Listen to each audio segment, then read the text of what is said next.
Now what does it do, toe by toe? All it does, all it claims to do is to provide the decoding skills that we need for this reading thing. Now what do I mean by decoding? It's almost like the mechanical process of reading. You look at a word, you break it up into the individual sounds, then you recombine those sounds, you synthesize them to make words, sentences, text. This is the process of reading. And in order to do that, you have to apply these decoding skills, the tools to do the job of reading. Toe by Toe insists upon 3 consecutive takes before we can make an assumption. An assumption that a particular skill is lodged in a long-term memory. So it's a very simple idea. All the child has to do is to demonstrate to you on 3 successive occasions, separated each time by at least 24 hours, that they have retained the memory of a sound or the image of a word. If you can give them an element of success from day one and build upon that, it really can be half the battle. Just convincing this student, you can do this. And you do that until every skill on that page has got 3 consecutive ticks. That's our rule of thumb. And the student very quickly realizes that getting that 3rd tick means something. And of course, what it means is very simple. This is something I can do. What a struggling reader needs, craves, is not pretty pictures, it's success. And that is what that very simple system, getting that 3rd consecutive tick, very quickly comes to represent. Personally, I always keep finished pages at the back of a rubber band or a big paper clip, something like that, so the child can see the thickness of those pages they never have to look at again as it slowly, steadily grows. So they get this sense of progress. I'm not saying it's easy. If you're working with a severely dyslexic child, it will be an almighty struggle. It will take years, real commitment and resources, but it can be done. Now this is our teaching sequence. Introduce a skill, practice that particular skill in a nonsense word, practice in a real word, practice it in a piece of text, and then you bring in the next slightly more complex skill. That's our teaching sequence. Every language is made up of a certain number of sounds. We call them phonemes. English has 44 phonemes. If you go to Finland, in the Finnish language, there are only 23 phonemes. So the whole of the Finnish language is a combination of 23 different sounds. Now, a grapheme is a way to write a sound down, i.e. how to spell it, how to spell a particular sound. So in English, for example, the phoneme OI is represented by the grapheme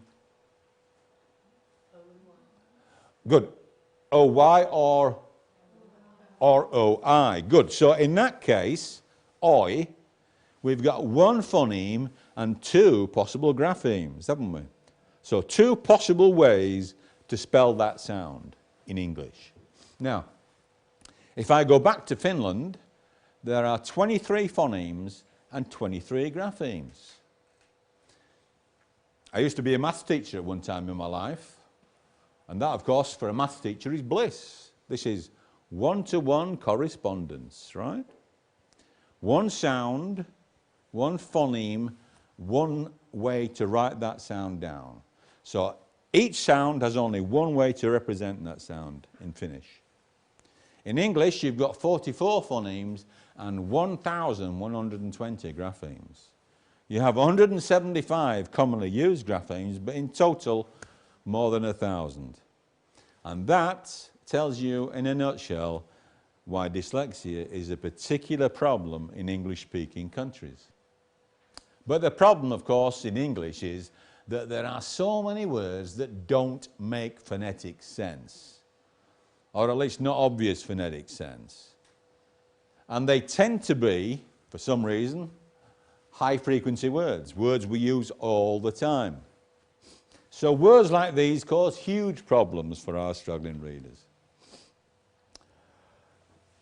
Now this is where toe by toe diverges from what you might call fundamentally synthetic phonics, in the sense that quite early on, toe by toe begins to drip feed these high-frequency problem words into the scheme in a very systematic way. We work on them very systematically, which I'll come to in a moment, and this allows students as soon as possible to be able to read coherent pieces of English text. Of course, the first bits of English text will be very simple, you know, the cat sat on the mat. It doesn't matter. If that child can read something that makes sense, they can read. It's a huge confidence boost. Now this is page 45 in Toe by Toe, your typical page. With daily intervention, you're talking about maybe 2 or 3 weeks into the scheme to get to this point. Now, as you can see, these are all real words.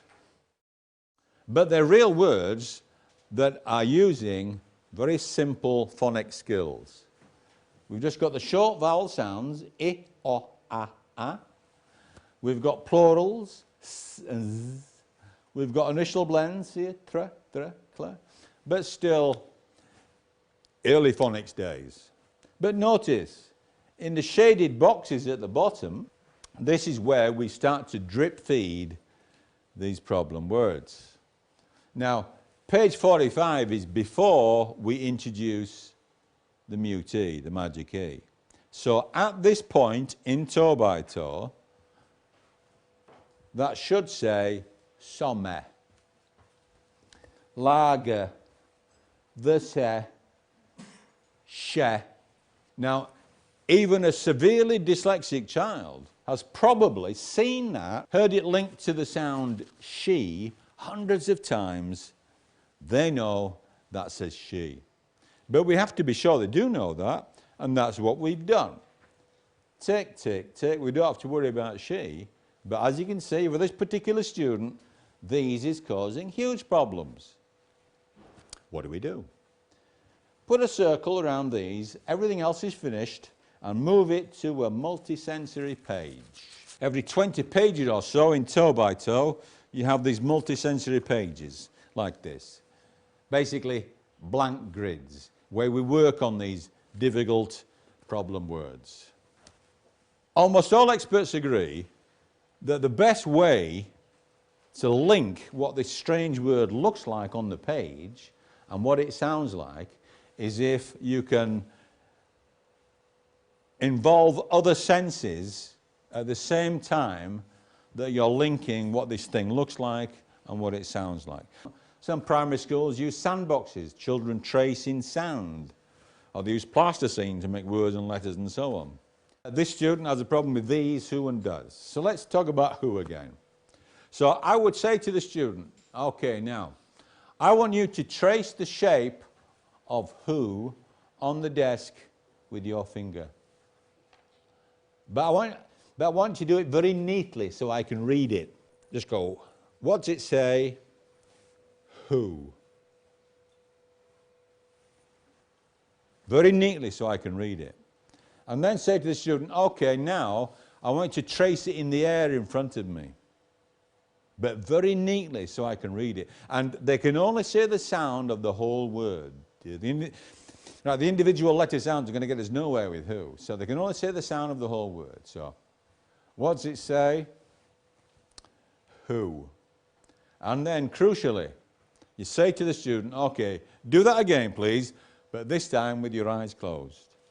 Very neatly so I can read it. What does it say? Who. Painstakingly linking sight and sound. So you work on that one word, nothing else, for maybe 1 minute. What does it say?